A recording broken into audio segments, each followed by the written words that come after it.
अस्सलाम वालेकुम नाज़रीन, मैं अनवर काशिम मुमताज़ टैक्स और आपके साथ हाजिर हूँ। हमने नए माली साल के लिए टैक्स कवानीन में तरमीम की तजावीज़ का जो सिलसिला शुरू हुआ है, आज का प्रोग्राम उसका तीसरी किस्त है। और हमने अपने पिछले प्रोग्रामों में जो हमारे गेस्ट आए थे, उन्होंने जो बात की बुनियादी वो ये कि वो टैक्स लगाने पे उनको कोई इतराज़ नहीं था, या उनके सजेशन वही कह रहे थे कि टैक्स के निज़ाम को दुरुस्त होना चाहिए। और दूसरा उन्होंने जो बुनियादी बात की वो ये की थी कि फाइलर और नॉन फाइलर में इतनी तफरीक हो जाए कि वो जो है नॉन फाइलर के लिए सर्वाइवल मुश्किल हो जाए। आज हमने अपने स्टूडियो में, इस्लामाबाद स्टूडियो में दावत दी है जनाब राशिद इब्राहिम साहब को, जो कि पार्टनर हैं, टैक्स पार्टनर हैं ए फर्गूसन के और चेयरमैन हैं टैक्सेशन कमेटी ICAP के। राशिद साहब, बहुत शुक्रिया आपका, आपने हमें ज्वाइन किया। शुक्रिया। राशिद साहब, जैसे मैंने बताया आपको कि हम नए माली साल के लिए तजावीज़ के कई सिलसिला हमने शुरू किया है। तो आपके एक तो पहले मैं उस पे आने से पहले मैं ये आपसे पूछना चाहूँगा कि ये जो पाकिस्तान में एक ह्यू एंड क्राई शुरू हो जाता है, हमने ये अपने सारे गेस्ट से सवाल किया है कि जून के महीने में ऐसा लगता है कि जैसे पता नहीं दुनिया जो है वो ख़त्म हो जाएगी और एक मसाइल क्रिएट हो जाते हैं, लोग जो हैं डरना शुरू कर देते हैं। तो ये इसकी वजह क्या है, ये क्यों ऐसा माहौल क्रिएट किया जाता है? देखिए जी, टैक्स जो बेसिकली पाकिस्तान में कलेक्ट किया जाता है या कहीं भी कलेक्ट किया जाता है, उसके तीन बहुत बड़े मकासद होते हैं। एक तो जो टैक्स कलेक्ट किया जाता है उससे फिर हमें जो अपनी डेवलपमेंट प्रोग्राम्स हैं उसको मीट करना होता है। और फिर सबसे बड़ी बात यह है कि हमें टैक्स उन लोगों से कलेक्ट करना चाहिए जिनसे कि टैक्स कलेक्ट किया जाना चाहिए, ना कि उन लोगों से जिनसे कि टैक्स कलेक्ट करना नहीं चाहिए। हमारा जो टैक्स निज़ाम है पूरा का पूरा वो इस हद तक बिगड़ चुका है जिसमें कि हम ने बहुत ज़्यादा मुनहसर हम हो गए हैं इनडायरेक्ट टैक्सेशन पे, और जो डायरेक्ट टैक्सेशन है वो भी इनडायरेक्ट टैक्सेशन में बदल चुकी है, जिसकी वजह से जो लोग टैक्स जिनको देना चाहिए वो देते नहीं हैं, और जिन लोगों से टैक्स वसूल नहीं किया जाना चाहिए उनसे हम कर रहे हैं और कंज्यूमर के पास कर रहे हैं। कंज्यूमर से उन इकोनॉमीज़ में टैक्स लिया जाता है और जाना चाहिए जहाँ पर के इंफ्रास्ट्रक्चर और बाकी सारी डेवलपमेंट्स हो चुकी हैं। यहाँ पर हमारे यहाँ तो वो सब बुनियादी चीज़ें ही मौजूद नहीं हैं, और फिर हमारी जो परचेजिंग पावर है हमारे आम आदमी की वो भी बहुत कम है, और उसकी वजह से जो प्रेशर जब पड़ता है तो फिर वो सारा का सारा उन लोगों पे जो टैक्स दे रहे हैं और सही तरीके से भी दे रहे हैं, लेकिन फिर जब उनके पास एवेन्यूज़ नहीं होते टैक्स वालों के पास, और उनके पास एक अनरीजनेबल टारगेट्स उनको दे दिए जाते हैं और टैक्स बेस ना बढ़ाने की वजह से, और फिर वो उन लोगों को प्रेशराइज करते हैं जो कि टैक्स ऑलरेडी पे कर रहे होते हैं। आपका कहने मतलब ये कुछ लोग ऐसे भी हैं कि आपका कहने का मकसद ये कि ये जो टैक्स का निज़ाम है इसमें बुनियादी जो प्रॉब्लम है वो ये है कि वो उन्हीं लोगों को स्क्वीज़ करते हैं जिन जो आपके अप्रोच में होते हैं या आपके साथ रजिस्टर होते हैं। जी हाँ, बिल्कुल। अच्छा, अब ये हम यहाँ पे जब हम बात करते हैं टैक्स के हवाले से, तो एक जो बहुत ही बुनियादी अब ज़रूरत बन गया है वो एक तो इनडायरेक्ट टैक्स तो है, लेकिन विद होल्डिंग को भी इनडायरेक्ट टैक्स के तौर पे लेके आ गए हैं, और इतनी विद होल्डिंग मेजर्स बढ़ गए हैं कि अगर आप देखें तो वो W तक 236 में Z तक चले गए हैं और हर प्रोविजन पे विद होल्डिंग है। आप इसको किस तरह देखते हैं? क्या ये टैक्स पेयर के लिए एक परेशानी है, उसके कैश फ्लोज को हिट करती है? क्या आपका ख्याल है इसमें? जी, विद होल्डिंग टैक्स जो है वो बुनियादी तौर पर इसी लिए लगाया गया, और ये इस चीज़ की निशानदही करता है कि हमारा निज़ाम बिल्कुल नाकाम हो गया है। क्योंकि अगर मैं एक रेगुलेटर ख़ुद कलेक्ट नहीं कर सकता टैक्स, तो फिर वो उसका बोझ मुख्तलिफ टैक्स पेयर्स पे डाल दिया उन्होंने, और जो मैं नहीं कर पा रहा वो मैंने एक एजेंट बना दिया कि वो तुम मेरे बिहाफ पे कर लो। तो बेसिकली इसको निज़ाम की टोटल नाकामी मेरे ख्याल में तो है, जिस तरह हम बढ़ाते जा रहे हैं इनडायरेक्ट टैक्सेशन को, और विद होल्डिंग टैक्स भी बिल्कुल इनडायरेक्ट टैक्स की शक्ल इख्तियार कर चुका है। और ये बुनियादी वजह इसकी यही है कि हमारा निज़ाम बिल्कुल नाकाम हो गया सही जगह पर टैक्स लगाने का और सही लोगों को टैक्स लगाने के। जो इनकम कमा रहे हैं उनसे हम वो टैक्स जो उनसे ड्यू है वो वसूल नहीं कर पा रहे। तो आपने as a chairman taxation committee आप लोगों ने क्या प्रपोजल दिया कि इस निज़ाम को वापस ट्रैक पे लाया जाए? बुनियादी में? हमने जी तो पिछली दफ़ा भी हमारा एक बहुत लंबा एक प्रोसेस होता है जिसमें हम चार्टर्ड अकाउंटेंट्स जो कि प्रैक्टिस में हैं, जो इंडस्ट्री में हैं, उनसे हम मुख्तलिफ़ तजावीज़ इकट्ठी करते हैं, फिर सब कमेटीज़ बनाते हैं और उसको पूरा उसमें हम एक बैठ के बहुत लंबी चौड़ी डेलिब्रेशंस करके हम प्रपोजल्स बनाते हैं। पिछली दफ़ा भी हारून अख्तर साहब ने, जो एडवाइजर प्राइम मिनिस्टर के, उनके साथ हमारी कोई 4-5 घंटे की एक सिटिंग हुई जिसमें हमने एक एक आइटम जो है अपना एक्सप्लेन किया। को हमारी कोई 98 तजावीज़ को उन्होंने कंसिडर किया और उस पर गौर किया और उन्होंने कहा कि बहुत अच्छा है, लेकिन फिर बाद में जब प्रेशर होते हैं, जब असल में बजट बनता है तो फिर बहुत सारी चीज़ें ड्रॉप कर दी जाती हैं, क्योंकि हमारी फ़िस्कल पॉलिसीज़ हमारे बजट के बिल्कुल नहीं, और फ़िस्कल पॉलिसीज़ तो शायद एग्जिस्ट ही नहीं करती, और बजट को सिर्फ़ और सिर्फ एक रेवेन्यू कलेक्शन मैकेनिज़्म के तौर पर इस्तेमाल किया जाता है, जिससे कि हम ये देखें, बिल्कुल भी ना अब आप अचीव कर पाएंगे। आपने ये बताया इतनी अब रिग्रेसिव एक्सरसाइज होती है, कंसल्टेशन होती है, उसके बाद एक आप डॉक्यूमेंट डेवलप करते हैं और डॉक्यूमेंट पेश किया जाता है, लेकिन गवर्नमेंट जो है उसको सुनने को तैयार नहीं है। तो इस एक्सरसाइज का कोई फ़ायदा मुझे मतलब क्या है? एक तो दूसरी चीज़ ये है कि गवर्नमेंट क्यों नहीं सुनने को तैयार है? मतलब अगर आपको याद हो 2000 से लेकर 2005 तक का जो दौर था, गवर्नमेंट के टारगेट्स अपवर्ड जा रहे थे और गवर्नमेंट जो है वो रिफॉर्म्स के मोड में थी, तो उस वक्त चीज़ें बहुत बेहतर थी। तो ये क्यों आप समझ लें कि गवर्नमेंट टारगेट भी अचीव करना चाहती है, निज़ाम को भी दुरुस्त नहीं करना चाहती और लोगों की बात भी नहीं सुनना चाहती? मैं तो सिर्फ इसको पॉलिटिकल विल ही समझता हूँ जी, कि पॉलिटिकल विल अगर हो तो मेरे ख्याल में ये सब निज़ाम और सब सारी चीज़ें बेहतर अभी भी हो सकती हैं और अभी भी हम बहुत बेहतरी की तरफ जा सकते हैं, लेकिन पॉलिटिकल विल मेरे ख्याल में बहुत ज़्यादा लैक करती है। आखिर में जब हम जाते हैं तो फिर मुख्तलिफ प्रेशर ग्रुप्स जो इस मुल्क में मौजूद हैं वो इन सारी चीज़ों को नहीं होने देते। ये नॉन फाइलर्स का आपने बिल्कुल शुरू में जिक्र किया था अपने प्रीएम्बल में, तो वो भी कोई एक अच्छा निज़ाम तो नहीं है कि हम क्यों नहीं एज ए रेगुलेटर उन लोगों को जो टैक्स नहीं दे रहे उनको जाके हेड ऑन लेते हैं और उनको अपने टैक्स एक्ट में लाते। ये कोई तो कोई इसका ये हल तो नहीं है कि हम नॉन फाइलर्स को लगाएं और इतना ज़्यादा टैक्स लगा दें कि वो उनके बर्दाश्त से बाहर हो। लेकिन वो तो जैसे मैंने पहले और अर्ज़ की कि जो नॉन फाइलर्स को भी तो हम विद होल्डिंग टैक्स के जरिए कंट्रोल करना चाह रहे हैं, और विद होल्डिंग टैक्स वो खुद तो रखते नहीं, वो आगे पास ऑन कर देते। एग्जैक्टली, वो तो कॉस्ट निज़ाम कैसे ठीक होगा? कॉस्ट का पार्ट बना दिया उन्होंने, तो उनके लिए कॉस्ट है। जी हाँ, वही कॉस्ट का। हाँ, अच्छा, अब अगर हम ये देखते हैं कि इस निज़ाम को, तो एक प्रोविजन इनकम टैक्स कानून में भी है, सेल टैक्स में भी है, और वो हार्श पेनल्टी से जो है ना एक बनता जा रहा है रवैया एफबीआर का, कि वो लोगों पे हार्श पेनल्टीज भी उन पे लग रही हैं जो आपके टैक्स रजिस्टर्ड पर्सन हैं, जो लोग नॉन फाइलर्स हैं वो उससे भी महफूज है। तो यह हार्श पेनल्टीज को आप क्या रिकमेंड करते हैं और क्या आपका प्रपोजल है कि जो एग्जिस्टिंग टैक्स पेयर है उनके लिए क्या होना चाहिए? क्या इसको रैशनलाइज होना चाहिए?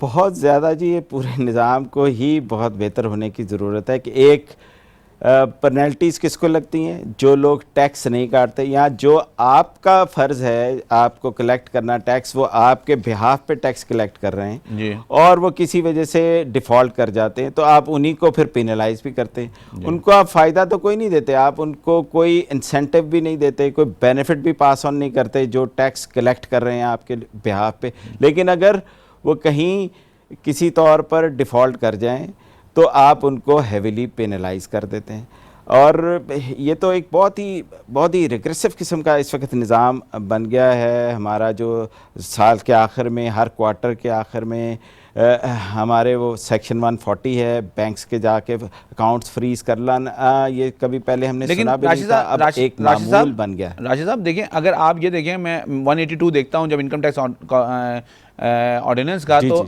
उसमें 10,000 पहले उन्होंने कहा है और फिर 2,500 रुपये विदहोल्डिंग स्टेटमेंट की बात कर रहा हूं। लेकिन जो एफबीआर की टेंडेंसी हो गई है वो 2,500 पर डे पे चले जाते हैं, मिनिमम पेनल्टी नहीं लगाते। ये जो माइंडसेट है ये बड़ा तकलीफ का बायस है कि वो चले जाते हैं 2,500 रुपये पर डे पे, और ये रुकने को तैयार नहीं है, ना इस पे कोई आदमी बात करने को तैयार है। सर ये तो सब का सब वो उसी से मुनहलिक है ना, जो आप बेसिकली टैक्स टारगेट्स हैं उनको पूरा करना है। जब आपके पास सही तरीके से टैक्स कलेक्ट नहीं हो रहा, प्रेशर आपके पास कलेक्शन का है, तो आप मुख्तलिफ तरीक़ाकार जो लॉ में प्रोवाइड किए गए हैं वो इख्तियार करते हैं। इससे हम डिस्करेज ही कर रहे हैं टैक्स पेयर को, और इसीलिए लोग शायद टैक्स नेट में आना भी नहीं चाहते। तो हमें कोशिश तो ये करनी चाहिए इसको जितना सहल करें, जितना हम लोगों को अट्रैक्ट करें, और लेकिन हम बिल्कुल ही उसके बरक्स कर रहे हैं। तो इसी वजह से आप देखेंगे ओवर द ईयर्स हमारी जो टैक्स पेयर्स की तादाद है वो कम ही होती जा रही है, बढ़ने को तो आ नहीं रही।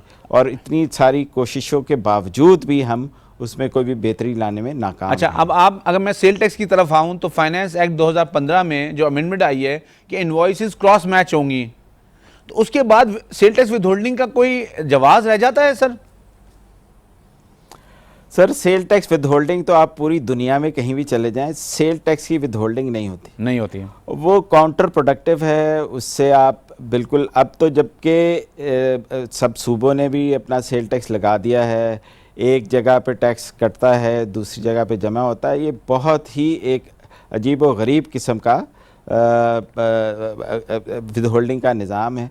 लेकिन इस दफ़ा शायद उम्मीद है कि विद होल्डिंग सेल टैक्स से ख़त्म कर दी जाए। ये बहुत सीरियसली कंसिडर की जा रही है चीज़। और जो सेल टैक्स की तरफ तो जी अब एक हमारा जो प्रपोज़ल है, और पिछली दफ़ा भी हमने अपना प्रपोज़ल दिया था आई कैप की तरफ से, कि वन नेशन वन टैक्स की थ्योरी अपनानी चाहिए। सही है। और क्योंकि सूबों को सबसे बड़ा डर ये है कि अगर फेडरेशन के पास हमारे पैसे चले गए तो शायद हमें वो पैसे मिल ना पाएँ। हमारा प्रपोज़ल ये है कि एक रिटर्न बनाई जाए, उसके अंदर इनपुट टैक्स भी ला हो, और उसके बाद जब आपने पेमेंट है तो टैक्स पेयर खुद आइडेंटिफाई कर दे कि ये किस किस सूबे का कितना कितना शेयर है, और उनके अपने अपने हेड में जाकर ये पैसे जमा हो जाएं। एक नेशनल टैक्स कलेक्टिंग अथॉरिटी बनाई जाए, और एक नेशनल टैक्स ऑडिट बनाया जाए जिसके अंदर तमाम सूबों का भी पार्टिसिपेशन हो, रिप्रेजेंटेशन हो। और जब वो पार्टिसिपेशन रिप्रेजेंटेशन से हमें एक ब्रेक लेना है, राशिद साहब हमें ब्रेक लेना है, ब्रेक से वापस आके आपसे बात करेंगे।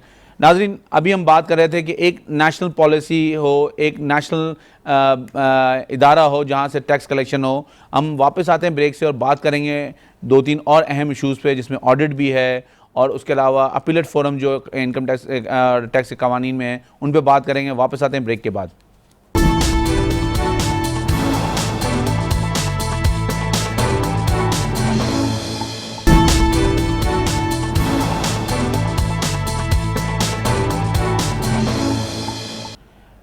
नाज़रीन, हम ब्रेक पे जाने से पहले बात कर रहे थे कि एक नेशनल टैक्स पॉलिसी हो, एक ऐसा अरेंजमेंट हो जिसमें हर सूबा पार्टिसिपेट करे और टैक्स पेयर एक ही रिटर्न फाइल करें।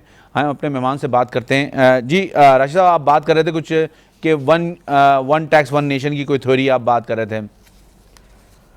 जी वो मैं बेसिकली उस रेफरेंस से, जो सेल टैक्स के रेफरेंस से, और प्रोविंशियल सेल टैक्स भी अब इस वक्त हैं, तो हम ये समझते हैं कि अगर एक ही रिटर्न फाइल की जाए तो टैक्स पेयर को बहुत ज़्यादा फैसिलिटेट हम कर देंगे, और वो ख़ुद उसके अंदर अपना शेयर बताए कि पंजाब का कितना है, सिंध का कितना है, बलूचिस्तान का कितना है, KPK का कितना है, और उनके हेड्स हों और उन्हीं हेड्स में वो जमा करा दे।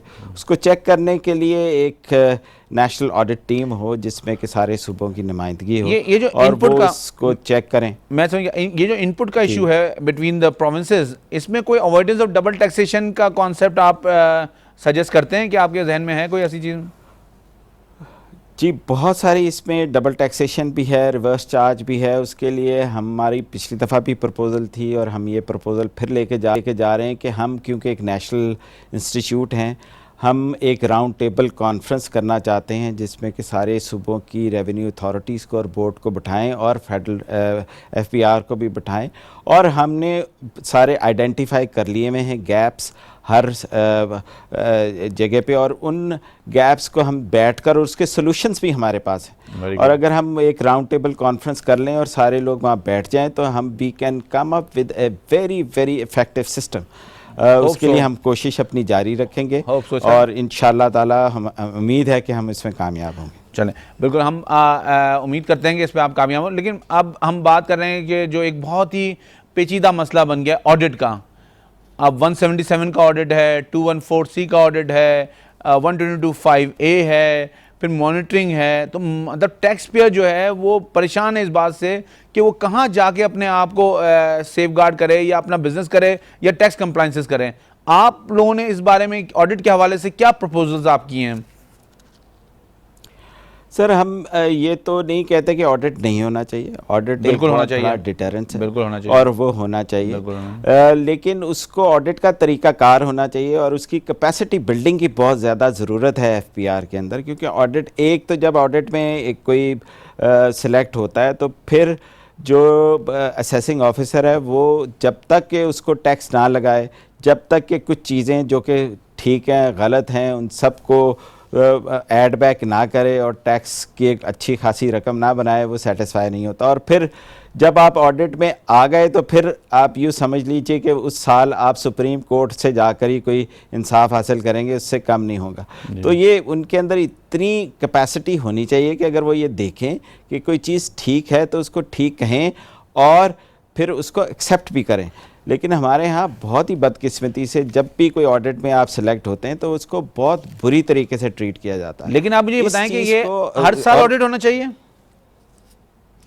नहीं, हर साल तो ऑडिट नहीं होना चाहिए। जब आप बाकी सारी दुनिया में ऐसा होता है कि जब आप एक दफ़ा ऑडिट आपका हो जाता है और आपको एक क्लीन चिट मिल जाती है, आप को समझ आ जाती है टैक्स वालों को कि ये ठीक तरह से अपने अकाउंट्स मेंटेन कर रहे हैं, तो फिर उनको कुछ रिप्राइव देना चाहिए कि आप 4 साल के बाद, 5 साल के बाद आप दोबारा सिलेक्ट हो सकें। मैं तो कह रहा हूँ 3 साल बाद या 2 साल बाद भी करें, 3 साल बाद या 2 साल भी करें। लेकिन एफबीआर को ये बात समझ में नहीं आ रही। पिछले 10 साल से वो 122(5)A को भी उन्होंने ऑडिट बना दिया है, 177 पे भी ऑडिट हो रहा है। तो मतलब उनको ये बात समझ क्यों नहीं आ रही? आप क्या समझते हैं इसकी बुनियादी वजह क्या है, क्यों नहीं समझ में आ रही उनको?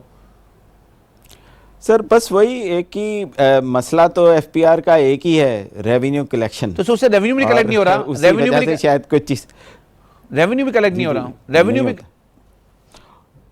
बिल्कुल आप सही फरमाते हैं, क्योंकि बेतहाशा केसेस इस वक्त मुख्तलिफ एपेलेट फोरम्स में पेंडिंग में हैं।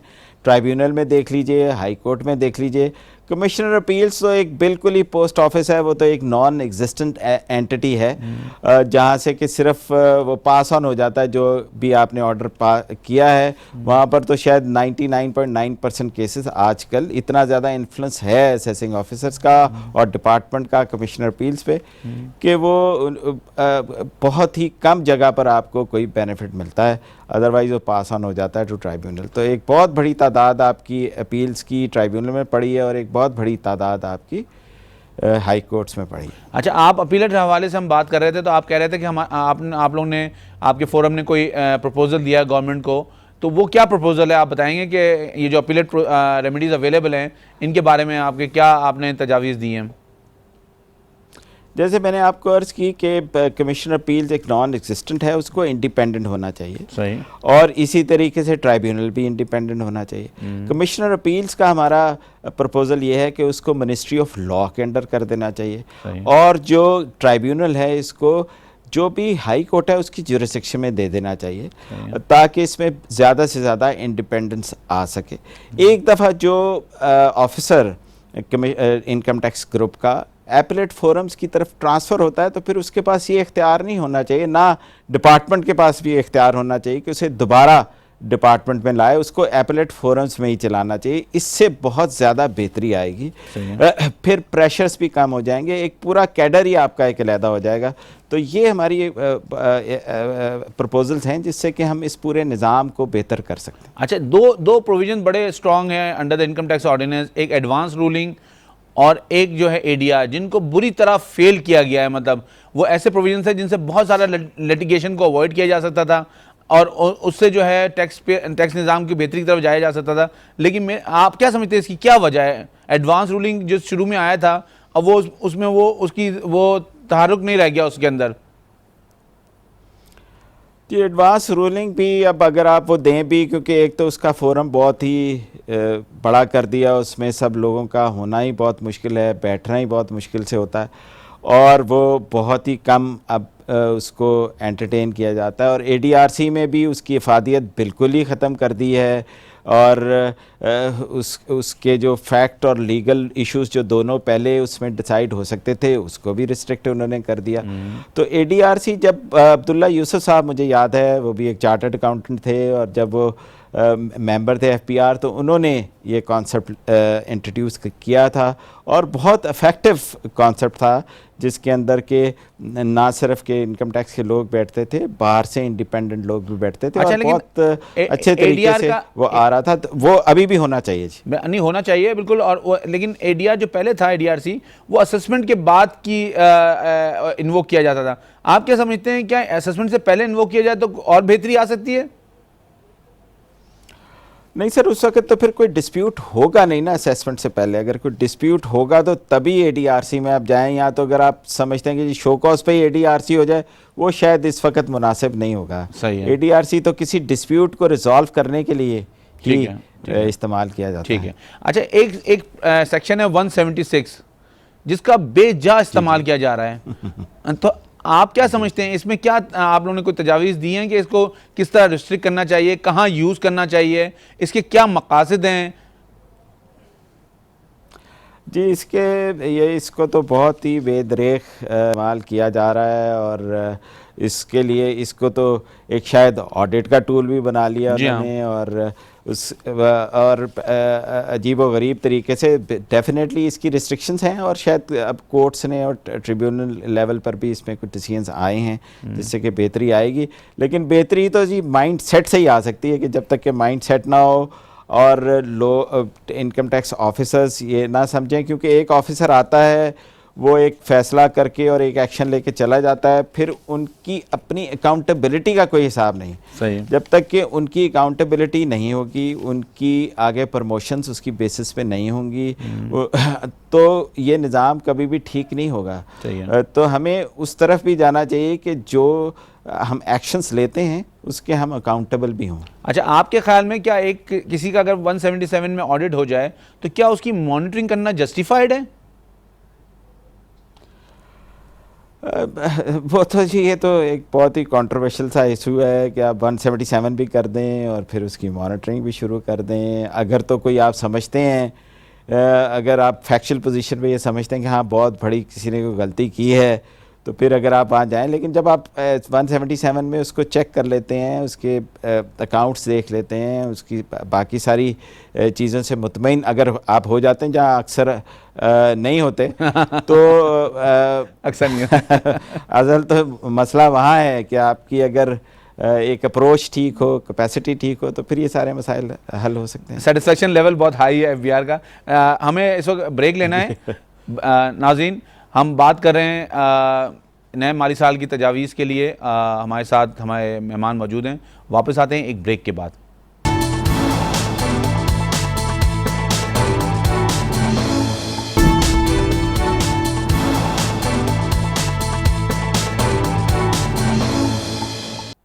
ब्रेक पे जाने से पहले हम बात कर रहे थे कि मुख्तलिफ़ चीज़ें जो FBR की डिस्क्रिशनरी पावर्स हैं, उनका सेटिस्फेक्शन लेवल है बहुत हाई है। लोगों के कंटेंशंस को वो उनको मतलब समझ में नहीं आता, उनको वो मानने को तैयार नहीं होते, इसी तरह से डिस्प्यूट अराइज करते हैं। हम अपने मेहमान से बात करते हैं।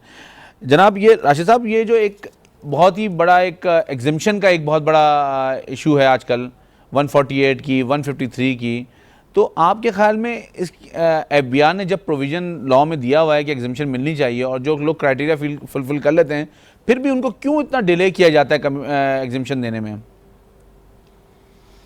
जी, इसके लिए भी हमने तजवीज़ तो ये दी है कि ये ऑनलाइन एप्लीकेशंस हों और ऑनलाइन एग्जाम्पशंस भी दे दी। अब आपको पता है कि 153 और 148 तो चलें, इसकी टाइम लिमिट उनके पास नहीं है, लेकिन फिर भी लोग बहुत ज़्यादा सफ़र करते हैं कि साल के शुरू में या जनवरी के शुरू में वो 6 महीने का आपको साल के शुरू में दे देते हैं और फिर जनवरी में फिर आपको लटका लेते हैं, और वो बहुत मसला हो जाता है। लेकिन 152 के अंदर अगर आप आएँ तो वो तो 30 दिन के अंदर अंदर उन्होंने इशू करना है, और उससे फिर आपने नॉन रेजिडेंट को पेमेंट करनी है, वो सारा कुछ भी फंस जाता है।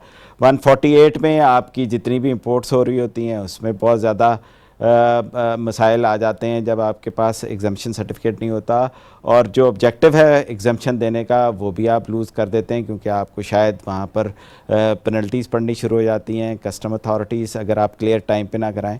तो इन सारे निज़ाम को ठीक होने के लिए इस दफ़ा हमने अपने प्रपोजल्स में ये डाला है, जो अब कंप्लीट हैं वो शायद हम और हफ्ता 10 दिन में इशू कर दें, FPR को पेश कर दें, जिसमें हमने ये लिखा है कि सब ऑनलाइन करें, टाइमली हो, और उसको ऑनलाइन एप्लीकेशन हो, ऑनलाइन प्रोसेस हो, क्योंकि यहाँ तो रिपोर्ट्स ही नीचे से जाते जाते टाइम ले जाती हैं, किसी के पास पासवर्ड नहीं होता, कभी कुछ नहीं होता, तो इसकी वजह से वो खामखा डिले करते रहते हैं।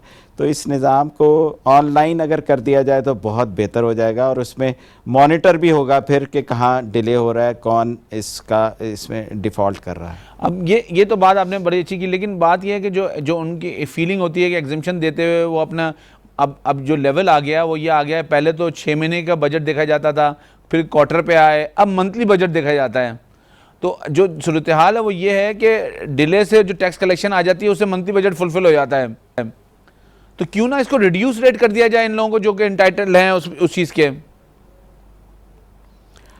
हाँ, लेकिन जो इसमें एक बहुत क्लियर चीज़ है जी कि जहाँ एग्जाम्शन जो इशू कर रहा है वो उसको फ़ायदा ही है, क्योंकि उसका फिर एडवांस टैक्स जो है वो अच्छा आ जाता है उस कंपनी से। अगर आप एग्जाम्शन नहीं देते तो फिर वो टैक्स जो विदहोल्ड करता है वो अपने यहाँ जमा करा देता है। तो वो जो कलेक्शन वाली बात है उसके अंदर कुछ लोगों को अब ये LTOs में जैसे वहाँ पर अब बहुत बात समझ में आ चुकी है, इसलिए एग्जाम्शन देते हैं, लेकिन वो सिर्फ और सिर्फ परेशान करके देते हैं और कोई वजह नहीं है। और reduce rate, definitely reduce rate की एक बात तो है जी, वो कर दें, लेकिन रिड्यूस रेट गवर्नमेंट चाहेगी नहीं कि हम करें, क्योंकि उनको 153 में बहुत सारी क्योंकि वो तो फिर आपने होलिस्टिकली करना होगा ना चीज़, सिर्फ जहाँ पर एग्जाम्शन है वहाँ पर तो नहीं करना हो। बिल्कुल। तो वो भी अगर आपको किसी ने इशू करना है रिड्यूस रेट तो फिर वहाँ पर भी आपको मसाइल आएंगे। अच्छा, आपने तो कोई तजावीज़ तो दी है जो रिफंड इतना पेंडिंग है उसको कैसे मिनिमाइज किया जाए या कैसे उसको मेल्ट डाउन किया जाए? कोई तजावीज़ है आपके? जी, रिफ़ंड के लिए हमारी तजवीज़ ये है कि इसका रिफ़ंड का एक सेल ही अलहदा बना दिया जाए, क्योंकि रिफ़ंड को प्रोसेस करने के लिए अगर आप उसी सेक्शन में जाते हैं तो वो हमेशा यही हमें जवाब मिलता है कि they are busy in other works. तो इसलिए रिफ़ंड को इकॉनमी के लिए, एक टैक्स पेयर के लिए बहुत ज़रूरी है कि जो आपका ड्यू नहीं है, जो गवर्नमेंट के पैसे नहीं हैं, वो जिसके पैसे हैं उसको वापस किए जाएं, ताकि वो इकॉनमी में दोबारा से रोल आउट हो। इसके लिए हमारी तजवीज़ ये है कि एक अलहदा से रिफ़ंड का सेल बनाए जो स्पेशलाइज़ करे सिर्फ रिफ़ंड को प्रोसेस करने का। उससे फिर रिफ़ंड में जो गलतियाँ या कबाहतें हैं वो भी शायद दूर हो सके। अब अगर हम एक सैलरी इंडिविजुअल की मिसाल लें, वो जो ज़कात पे करते हैं, एक नया इश्यू खड़ा हो गया, वो कहते हैं कि जी गवर्नमेंट ने जो डिडक्ट की ज़कात सिर्फ उसका हम आपको क्रेडिट देंगे, बाकी आपने ज़कात किसी इदारे को दी है, वो लेने उसको रजिस्टर्ड भी है, लेकिन उसको आपको हम क्रेडिट नहीं देंगे। तो ये तो एक बिल्कुल ही उन्होंने आपने भी सुना होगा इस बारे में। तो आप क्या समझते हैं इसको किस तरह डील आउट करना चाहिए? ये तो इंटरप्रिटेशन का इशू है जी। ज़कात एंड उशर ऑर्डिनेंस 1980 के तहत जो इदारे रजिस्टर्ड हैं और उनको आप ज़कात दे रहे हैं, वो तो आपको उसका बेनिफिट ज़रूर पास ऑन होना चाहिए। और ये जो अगर कर रहे हैं तो फिर तो बात वही नियति की है जी, और वो इंटरप्रिटेशन की है। अगर आपको नहीं को देता तो फिर आप जाके अपील से वापस लेके आएँ कि एपेलेट फोरम्स में जाके रिक्वेस्ट करें तो फिर शायद आपको मिले। तो लेकिन ये है तो गलत, वो जो तरीक़ाकार अपनाया हुआ है टैक्स अथॉरिटीज़ ने वो तो बिल्कुल ऑनलाइन नहीं है इन अकॉर्डेंस विद प्रोविजंस। बिल्कुल ठीक है। टैक्स रिटर्न जो है एक बहुत बड़ा इशू बन चुका है पाकिस्तान में फाइल होना। उसका सॉफ्टवेयर जो है IRS जो है वो अभी तक इनके कंट्रोल में, ऐसा जिन बन गया है जो इनके कंट्रोल में नहीं आ रहा। तो आप क्या समझते हैं टैक्स रिटर्न को सिंप्लीफाई होना चाहिए अभी जो मौजूदा टैक्स रिटर्न हैं, और IRS को किस तरह इनको डील आउट करना चाहिए? ये जो टैक्स रिटर्न है जी, उसकी भी हमारी इस दफ़ा एक तजवीज़ ये है कि जो स्मॉल टैक्स पेयर्स हैं जी, उनको एक पेज की रिटर्न दें। उनसे आप क्या इतनी ज़्यादा इन्फॉर्मेशन मांगने, और जितनी ज़्यादा आप कॉम्प्लिकेट करेंगे रिटर्न, लोग उतना ही उससे भागेंगे। ठीक है। इसलिए अगर आप एक सिंपल रिटर्न, एक पेज की रिटर्न, उससे कम इन्फॉर्मेशन लें जो कि ज़रूरी है, वो आप लें।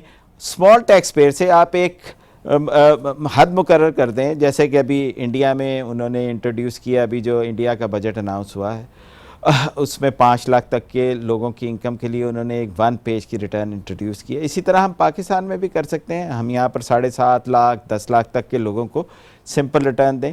और क्योंकि ये जो रिटर्न है इसका फॉर्मेट बनते बनते इतना टाइम लग जाता है कि फिर आप टाइम पे जो रिटर्न्स वो फाइल भी नहीं कर पाते।